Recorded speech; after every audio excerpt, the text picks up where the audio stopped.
வணக்கம். மதிமுகம் செய்திகள். இன்றைய முக்கிய நிகழ்வுகளை பார்ப்பதற்கு முன்பாக தலைப்பு செய்திகளை பார்க்கலாம். பொங்கல் பரிசு தொகுப்புடன் ரூபாய் 3000 வழங்கும் திட்டம் தொடங்கி வைத்தார் முதலமைச்சர் மு.க.ஸ்டாலின். அதிமுகவில் சசிகலா, ஓ பன்னீர்செல்வத்திற்கு இடமில்லை, எடப்பாடி பழனிசாமி திட்டவட்டம்.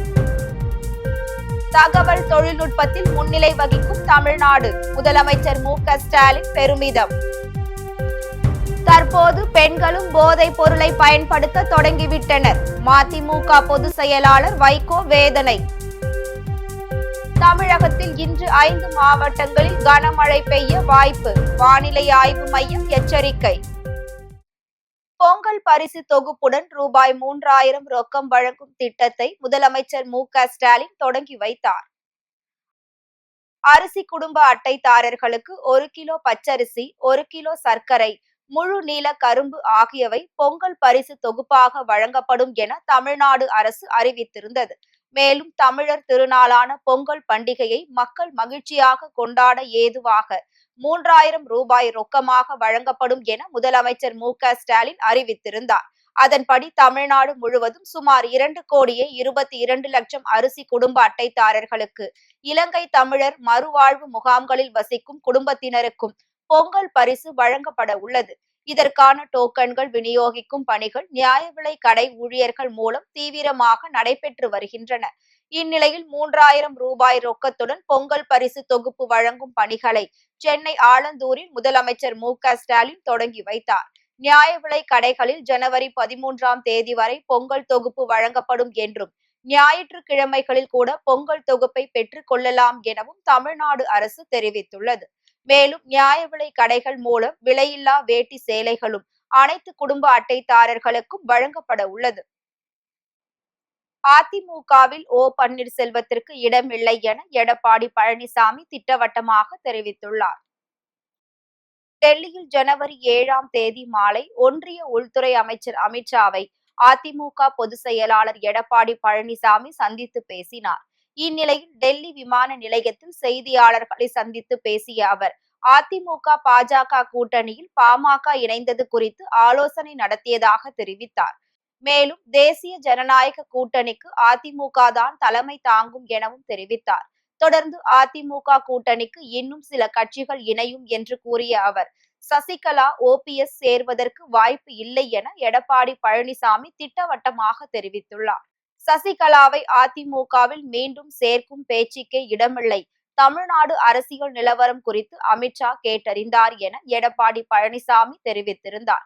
நேற்றிரவு உள்துறை அமைச்சர் அமித்ஷாவை சந்தித்து ஆலோசனை நடத்திய நிலையில் எடப்பாடி பழனிசாமி பேட்டி அளித்துள்ளார். அதிமுக பாஜக கூட்டணியில் பாமக இணைந்த நிலையில் அமித்ஷாவை சந்தித்து எடப்பாடி பழனிசாமி ஆலோசனை நடத்தினார். தமிழகத்தை பொறுத்த வரைக்கும் திராவிட முன்னேற்ற கழக அரசு அகற்றப்பட வேண்டும் என்ற அடிப்படையில் அனைத்து இந்திய அண்ணா திராவிட முன்னேற்ற கழகம், தேசிய ஜனநாயக மற்றும் பாட்டாளி மக்கள் கட்சி இன்னும் பல கட்சிகள் பேச சேர இருக்கின்றன. இந்த வலுவான கூட்டணி அமைக்கும். எங்களுடைய கூட்டணி வெற்றி கூட்டணியாக அமையும். நடைபெறுகின்ற சட்டமன்ற தேர்தலில் திராவிட முன்னேற்ற கழகத்தை வீழ்த்தி எங்களுடைய கூட்டணி அதிக இடங்களில் வெற்றி பெற்று ஆட்சி அமைக்கும் என்பதை இந்த நேரத்தில் தெரிவித்துள்ளது. தமிழ்நாட்டில் தகவல் தொழில்நுட்ப வளர்ச்சி பயணத்தில் இந்த மாநாடு முக்கியமானதாக அமையும் என முதலமைச்சர் மு.க.ஸ்டாலின் தெரிவித்துள்ளார். சென்னை நந்தம்பாக்கத்தில் யுமேஜின் TN 2026 தகவல் தொழில்நுட்ப உச்சி மாநாட்டை முதலமைச்சர் மு.க.ஸ்டாலின் தொடங்கி வைத்தார். தகவல் தொழில்நுட்பவியல் மற்றும் டிஜிட்டல் சேவைகள் துறை சார்பில் 2 நாட்கள் உச்சி மாநாடு நடைபெறும் நிலையில் மாநாட்டை தொடங்கி வைத்த முதலமைச்சர் மு.க.ஸ்டாலினுக்கு மனித ரோபோ கை கொடுத்து வரவேற்பு தெரிவித்தது. இதனைத் தொடர்ந்து முதலமைச்சர் மு.க.ஸ்டாலின் முன்னிலையில் பல்வேறு தொழில் நிறுவனங்களுடன் புரிந்துணர்வு ஒப்பந்தங்கள் கையெழுத்தானது. பின்னர் நிகழ்ச்சியில் பேசிய முதலமைச்சர், GCCயில் சென்னை உலகளாவிய மையமாக உருவெடுத்து வருவதாகவும், உற்பத்தி, தகவல் தொழில்நுட்ப சூழல் இயல்பாகவே ஒருங்கிணைந்தது இருப்பது தமிழ்நாட்டின் சிறப்பு என்றும் பெருமிதம் தெரிவித்தார். தொழில்நுட்பத்தை வெறும் பொருளாதார வளர்ச்சி கருவியாக பார்க்காமல் சமூக முன்னேற்ற சாதனமாக திராவிட மாடல் அரசு மாற்றியுள்ளதாக கூறிய முதலமைச்சர், தகவல் தொழில்நுட்ப துறையில் தமிழ்நாடு முன்னேற அடித்தளம் அமைத்தவர் கலைஞர் என புகழாரம் சூட்டினார். தொழில்நுட்ப வளர்ச்சியில தமிழ்நாடு மற்ற மாநிலங்களுக்கெல்லாம் ஒரு படி முன்னால இருக்கும்னு நினைப்பேன். அதை நிறைவேற்றுவது போல இந்த மாநாடு அமைஞ்சிருக்கு.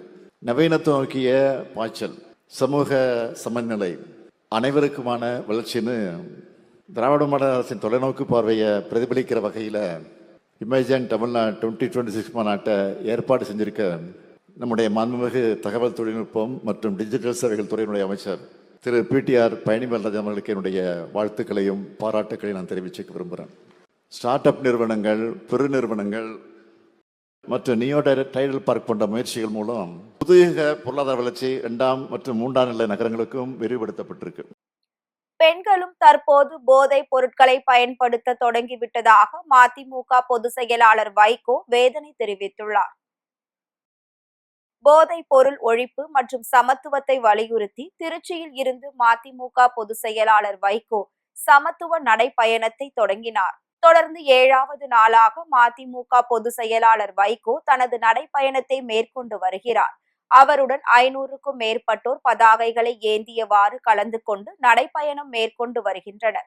இந்நிலையில் நடைப்பயணத்தின் போது வழி நெடுகிலும் பொதுமக்கள் மற்றும் தொண்டர்கள் வைகோவிற்கு உற்சாக வரவேற்பு அளித்தனர். இதனிடையே செய்தியாளர்களை சந்தித்த மதிமுக பொதுச் செயலாளர் வைகோ பள்ளி மற்றும் கல்லூரிகளுக்குள்ளும் போதைப் பொருள் வந்துவிட்டது என கூறினார். மேலும் பெண்களும் தற்போது போதைப் பொருட்களை பயன்படுத்த தொடங்கிவிட்டதாக வேதனை தெரிவித்தார். எனவே போதைப் பொருள் தமிழகத்திற்குள் வராமல் தடுப்பதற்கு உரிய நடவடிக்கை எடுக்க வேண்டும் என தமிழக அரசுக்கு கோரிக்கை விடுப்பதாகவும் அவர் கூறினார். மக்கள், குறிப்பாக தாய்மார்கள், வெயிலை பொருட்படுத்தாமல் காட்டு வேலைகளை விட்டுவிட்டு கரைக்கு வந்து சாலை ஓரத்தில் இருந்து ஆர்வத்த பிள்ளையோ இந்த வேகாத வெயிலில் எங்களுக்காக இப்படி நடந்து வருகிறாரே என்று என்னிடம் கேட்டார்கள். என் தாயார் மாரியம்மாள் தலைமையில் எங்கள் ஊரில் 1000 பேர் உண்ணாவிரதம் இருந்தார்கள் டாஸ்மாகை எதிர்த்து.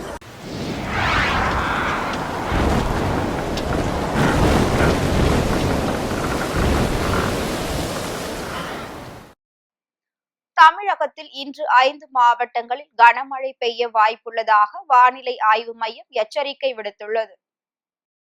வங்கக்கடலில் நிலை கொண்டிருந்த காற்றழுத்த தாழ்வு மண்டலம் அடுத்த 12 மணி நேரத்தில் ஆழ்ந்த காற்றழுத்த தாழ்வு மண்டலமாக வலுவடையும் என்று கணிக்கப்பட்டுள்ளது. சென்னையில் இருந்து 1140 கிலோமீட்டர் தொலைவில் மணிக்கு 18 கிலோமீட்டர் வேகத்தில் மேற்கு வடமேற்கு திசையில் நகர்ந்து வருவதாகவும் வானிலை ஆய்வு மையம் தெரிவித்துள்ளது.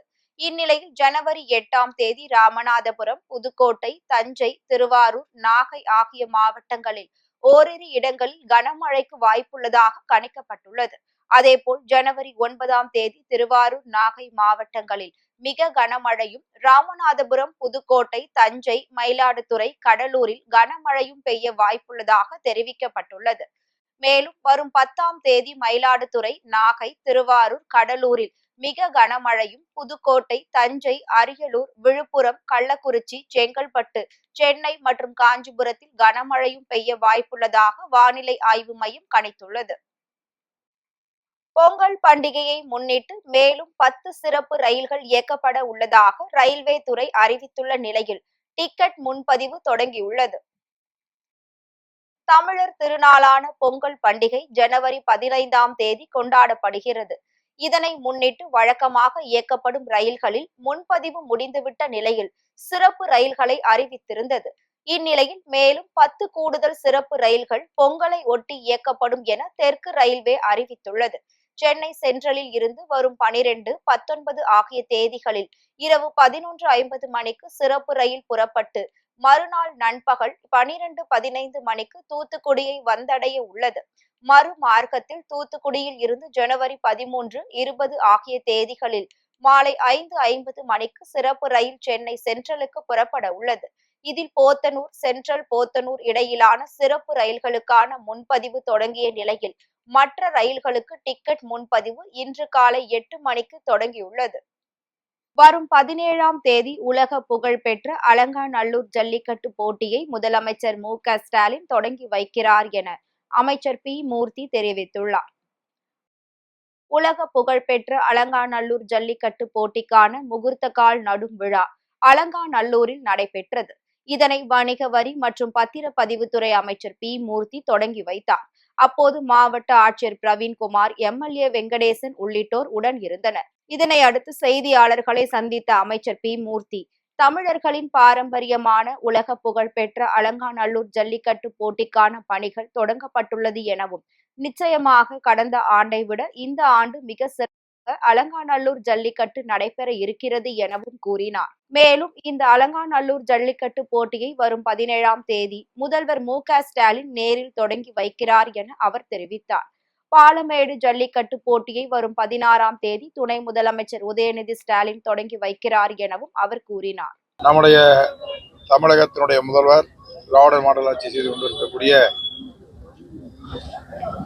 முதல்வர் அவர்கள் இந்த ஜல்லிக்கட்டை துவக்கி வைக்க வருகை தர இருக்கிறார்கள். அதோடு எல்லா தரப்பு அனைத்து கட்சியினுடைய முக்கியஸ்தர்களும் இதில் கலந்து கொண்டிருக்கிறார்கள். பார்வையாளர் ரொட்டீனா ஒரு 1 ஹவருக்கு ஒரு ஓட்டம் எப்பயும் மாத்துறது தான். அதுல ஒன்றும் புதுசு இல்லை. எப்பயுமே அது ரொட்டீனா நடக்கிறது தான். எல்லாத்துலயும் பிரச்சனை இல்லாமல் ஜல்லிக்கட்டு நடைபெறும். தர்மபுரி மாவட்டம் பென்னாகரம் அரசு தலைமை மருத்துவமனை வளாகத்தில் புதிதாக கட்டப்பட்டுள்ள தாய் சேய் நல கட்டிடத்தை சட்டமன்ற உறுதிமொழி குழுவினர் நேரில் பார்வையிட்டு ஆய்வு மேற்கொண்டனர். தர்மபுரி மாவட்டத்தில் சட்டமன்ற உறுதிமொழி குழுவினர் பல்வேறு இடங்களை ஆய்வு செய்து வருகின்றனர். அதன் ஒரு பகுதியாக பென்னாகரம் அரசு தலைமை மருத்துவமனை வளாகத்தில் 10 கோடி ரூபாய் மதிப்பீட்டில் கட்டப்பட்டுள்ள தாய் சேய் நல கூடுதல் கட்டிடத்தை சட்டமன்ற உறுதிமொழி குழு தலைவர் வேல்முருகன் தலைமையிலான குழுவினர் நேரில் ஆய்வு செய்தனர். அப்போது மகப்பேறு தாய்மார்களுக்கு அளிக்கப்படும் சிகிச்சைகள் குறித்தும், பொதுமக்களுக்கு வழங்கப்படும் பல்வேறு நோய்களுக்கான மருந்துகள் குறித்தும் கேட்டறிந்தனர். மேலும் அரசால் வழங்கப்படும் இலவச கர்ப்பிணி பெண்கள் பெட்டகம் வழங்கப்படுகிறதா என்பது குறித்தும் ஆய்வு மேற்கொண்ட அவர்கள் மகப்பேறு தாய்மார்கள் மற்றும் நோயாளிகளிடம் சிகிச்சைகள் குறித்து கேட்டறிந்தனர். இந்நிலையில் பென்னாகரம் சட்டமன்ற உறுப்பினர் G.K. மணி அரசு தலைமை மருத்துவமனையில் சாலை வசதி ஏற்படுத்தி தர கோரிக்கை விடுத்ததை அடுத்து பொதுப்பணித்துறை நிதியில் இருந்து 30 லட்சம் ரூபாய் மதிப்பீட்டில் தார் சாலை அமைக்கும் பணிக்கான அனுமதி பெற்று நடவடிக்கை எடுக்கப்படும் என கூறினார். திருப்பூர் மாவட்டம் தாராபுரம் அருகே நடைபெற்ற சாலை விபத்தில் இருசக்கர வாகனத்தில் சென்ற நபர் சம்பவ இடத்திலேயே பரிதாபமாக உயிரிழந்தார். பல்லடம் அடுத்த கெங்கநாயக்கன் பாளையம் பகுதியை சேர்ந்தவர் ராஜேந்திரன். இவர் குண்டடம் நோக்கி தனது இருசக்கர வாகனத்தில் சென்று கொண்டிருந்த போது அவ்வழியாக வந்த டாடா ஏசி வாகனம் இருசக்கர வாகனத்தின் மீது மோதியது. இந்த விபத்தில் நிலை தடுமாறி கீழே விழுந்த ராஜேந்திரன் சம்பவ இடத்திலேயே பரிதாபமாக உயிரிழந்தார். இந்த விபத்து குறித்து தகவல் அறிந்து வந்த குண்டடம் காவல்துறையினர் ராஜேந்திரனின் உடலை மீட்டு பிரேத பரிசோதனைக்காக தாராபுரம் அரசு மருத்துவமனைக்கு அனுப்பி வைத்தார். மேலும் இந்த சம்பவம் தொடர்பாக வழக்கு பதிவு செய்து விசாரணை மேற்கொண்டு வருகின்றனர். பெரம்பலூரில் உள்ள தனலட்சுமி சீனிவாசன் கலை மற்றும் அறிவியல் கல்லூரியில் பொங்கல் பண்டிகை கொண்டாட்டம் சிறப்பாக நடைபெற்றது. பெரம்பலூரில் தனலட்சுமி சீனிவாசன் கலை மற்றும் அறிவியல் கல்லூரி அமைந்துள்ளது. இக்கல்லூரியில் பொங்கல் விழா கொண்டாட்டம் சிறப்பாக நடைபெற்றது. இதனை முன்னிட்டு விவசாயத்தின் மேன்மையை உணர்த்தும் வகையில் சோளத்தால் அலங்கரிக்கப்பட்ட செல்ஃபி பாயிண்ட் அமைக்கப்பட்டிருந்தது. தொடர்ந்து மாணவர்கள் துறை வாரியாக குடில்களை அமைத்து பொங்கல் வைத்து வழிபாடு செய்தனர். மேலும் கல்லூரி சந்தை அமைக்கப்பட்டு பாரம்பரிய பொருட்கள் மற்றும் பாரம்பரிய உணவுப் பொருட்கள் உள்ளிட்டவை காட்சிப்படுத்தப்பட்டிருந்தது. இதேபோல் கும்மி ஆட்டம், ஒயிலாட்டம், மயிலாட்டம், கரகாட்டம், பரதநாட்டியம் உள்ளிட்ட நாட்டுப்புற நடன நிகழ்ச்சிகளும் நடைபெற்றது. சென்னையில் 22 கேரட் ஆபரண தங்கத்தின் விலை சவரனுக்கு 400 ரூபாய் குறைந்து 1,02,000 ரூபாய்க்கு விற்பனையாகிறது. தொடர்ந்து அதிகரித்து வந்த தங்கம் விலை இன்று சற்று குறைந்துள்ளது. அதன்படி சென்னையில் 22 கேரட் ஆபரண தங்கத்தின் விலை கிராமிற்கு 50 ரூபாய் குறைந்து 12,750 ரூபாய்க்கு விற்பனையாகிறது. மேலும் சவரனுக்கு 400 ரூபாய் குறைந்து 1,02,000 ரூபாய்க்கு விற்பனை செய்யப்படுகிறது. அதேபோல் வெள்ளியின் விலையும் கிராமிற்கு 5 ரூபாய் குறைந்து 1 கிராம் வெள்ளியின் விலை 272 ரூபாய்க்கும் 1 கிலோ வெள்ளியின் விலை 2,72,000 ரூபாய்க்கும் விற்பனையாகிறது. சென்னை வளசரவாக்கத்தில் உள்ள சாலையோர வியாபாரிகளை அப்புறப்படுத்தும் முயற்சியில் அதிகாரிகள் ஈடுபடுவதாக கூறி முனிசிபல் கார்ப்பரேஷன் அலுவலகத்தில் பாதிக்கப்பட்டவர்கள் மனு அளித்தனர். வலசரவாக்கத்தில் ஏராளமான சாலையோர வியாபாரிகள் கடை வைத்து தங்களது பிழைப்பை நடத்தி வருகின்றனர். மேலும் அரசு சார்பில் அவர்களுக்கு ஒதுக்கப்பட்ட இடத்தில் கடை வைத்து வியாபாரம் செய்து வரும் நிலையில் அதிகாரிகள் அந்த இடத்தை காலி செய்ய வற்புறுத்துவதாக கூறப்படுகிறது. இதனிடையே அதிகாரிகளுக்கு வேண்டியவர்களுக்கு அந்த இடத்தை கொடுப்பதற்காக கடந்த 10 முதல் 15 ஆண்டுகளாக சாலையோரத்தில் வியாபாரம் நடத்தி வரும் தங்களை காலி செய்ய வற்புறுத்துவதாக பாதிக்கப்பட்ட வியாபாரிகள் வேதனை தெரிவித்துள்ளனர். மேலும் இது தொடர்பாக பலமுறை மனு அளித்தும் அரசு அதிகாரிகள் எவ்வித நடவடிக்கையும் எடுக்கவில்லை என சாலையோர வியாபாரிகள் குற்றம் சாட்டியுள்ளனர். எனவே இது தொடர்பாக உரிய நடவடிக்கை எடுத்து தங்களுக்கு ஒதுக்கப்பட்ட இடத்தில் கடை வைத்து வியாபாரம் நடத்துவதற்கு உரிய பாதுகாப்பு வழங்க கோரி முனிசிபல் கார்ப்பரேஷன் அலுவலகத்தில் வலசரவாக்கம் சாலையோர வியாபாரிகள் கோரிக்கை மனு அளித்தனர். இந்த கார்டு இந்த போர்டு எல்லாத்தையும் எடுக்க சொன்னாங்க. எடுத்துட்டு அப்புறம் நாங்கள் இந்த ஆதார கார்டு இந்த ஓட்டு ஐடிலாம் கொடுக்குறாங்க, அதையும் நாங்கள் வச்சுக்கலாமா இல்லை அதையும் தூக்கி போடுற மாதிரி வச்சுக்கலாமா என்னன்னு எனக்கு ஒன்றும் புரியல. அதனால தான் கேட்குறேன். எனக்கு உடம்பு சரியில்லாதனால தான் இதை சொல்கிறேன். இருந்தாலும் இது ஏன் இப்போ இந்த கார்டும் தேவையில்லை, இந்த போர்டும் தேவையில்லைன்றாங்க, ஆதார் கார்டும் தேவையில்லை, இல்லை இது ரேஷன் கார்டும் தேவையில்லை, எதுவுமே தேவையில்லை. ஆனால் எலெக்ஷன் வந்தால் மட்டும் ஓட்டு போடுன்ற அந்த ஒரு வார்த்தை மட்டும் வருது. அப்போ தேவைப்படுமா ஆதார் கார்டு? எனக்கு தெரியல, அதனால நான் கேட்குறேன். திருவண்ணாமலை மாவட்டம் வேட்டவலம் பேரூராட்சியில் குழந்தை திருமண ஒழிப்பு குறித்த விழிப்புணர்வு பேரணி நடைபெற்றது. வேட்டவலம் பேரூராட்சியில் மாவட்ட சட்டப்பணிகள் ஆணையக்குழு சார்பில் குழந்தை திருமண ஒழிப்பு விழிப்புணர்வு பேரணி நடைபெற்றது. நீதிபதி மதுசூதனன், மாவட்ட ஆட்சியர் தர்பகராஜ் ஆகியோர் கொடியசைத்து தொடங்கி வைத்த இப்பேரணியில் சுமார் 700க்கும் மேற்பட்ட மாணவ மாணவிகள் கலந்து கொண்டனர். அப்போது குழந்தை திருமணம் வேண்டாம், குழந்தை திருமணத்தை நாங்கள் ஆதரிக்க மாட்டோம், சிதைக்காதே சிதைக்காதே, குழந்தைகளின் கனவுகளை சிதைக்காதே உள்ளிட்ட வாசகங்கள் அடங்கிய பதாகைகளை ஏந்தியவாறு விழிப்புணர்வை ஏற்படுத்தினர். மேலும் இப்பேரணியில் தூய்மை பணியாளர்கள், பொதுமக்கள் உள்ளிட்ட பலர் கலந்து கொண்டனர். ரஷ்யாவிடம் இருந்து எண்ணெய் வாங்கும் நாடுகளுக்கு 500% இறக்குமதி விதிக்கும் மசோதாவை நாடாளுமன்றத்தில் தாக்கல் செய்ய அமெரிக்க அதிபர் டிரம்ப் ஒப்புதல் அளித்துள்ளார். ரஷ்யாவிடம் கச்சா எண்ணெய் கொள்முதல் செய்யும் நாடுகளுக்கு அமெரிக்க அதிபர் டொனால்டு டிரம்ப் தொடர்ந்து எச்சரிக்கை விடுத்து வருகிறார். எச்சரிக்கையை மீறி கொள்முதல் செய்ததால் இந்தியாவில் இருந்து இறக்குமதி செய்யப்படும் பொருட்களுக்கு 50% வரி விதித்தார். சமீபத்தில் செய்தியாளர்களுடன் பேசிய டிரம்ப், இந்தியா தன்னை மகிழ்ச்சியாக வைத்திருப்பது அவசியம், ரஷ்யாவிடம் தொடர்ந்து எண்ணெய் கொள்முதல் செய்தால் விளைவுகள் பயங்கரமாக இருக்கும் என்று எச்சரித்திருந்தார். இந்நிலையில் 500% வரி விதிக்கும் மசோதாவை தாக்கல் செய்ய டிரம்ப் ஒப்புதல் அளித்துள்ளதாக குடியரசுக் கட்சி செனட்டர் லின்சே கிரஹாம் எக்ஸ் தளத்தில் பதிவிட்டுள்ளார். இதனைத் தொடர்ந்து அமெரிக்க நாடாளுமன்றத்தில் அடுத்த வாரமே இந்த மசோதா தாக்கல் செய்யப்பட்டு வாக்கெடுப்பு நடத்தப்படும் என்று தெரிவிக்கப்பட்டுள்ளது. மீண்டும் தலைப்பு செய்திகள். பொங்கல் பரிசு தொகுப்புடன் ரூபாய் 3000 வழங்கும் திட்டம் தொடங்கி வைத்தார் முதலமைச்சர் மு.க. ஸ்டாலின். அதிமுகவில் சசிகலா, ஓ பன்னீர்செல்வத்திற்கு இடமில்லை, எடப்பாடி பழனிசாமி திட்டவட்டம். தகவல் தொழில்நுட்பத்தில் முன்னிலை வகிக்கும் தமிழ்நாடு, முதலமைச்சர் மு.க. ஸ்டாலின் பெருமிதம். தற்போது பெண்களும் போதைப் பொருளை பயன்படுத்த தொடங்கிவிட்டனர், மதிமுக பொதுச் செயலாளர் வைகோ வேதனை. தமிழகத்தில் இன்று 5 மாவட்டங்களில் கனமழை பெய்ய வாய்ப்பு, வானிலை ஆய்வு மையம் எச்சரிக்கை. இத்துடன் செய்திகள் நிறைவடைந்தன. மீண்டும் செய்திகள் இரவு 8 மணிக்கு. மேலும் செய்திகளை தெரிந்து கொள்ள மதிமுகம் பிரைம் யூடியூப் தளத்தில் இணைந்திருங்கள்.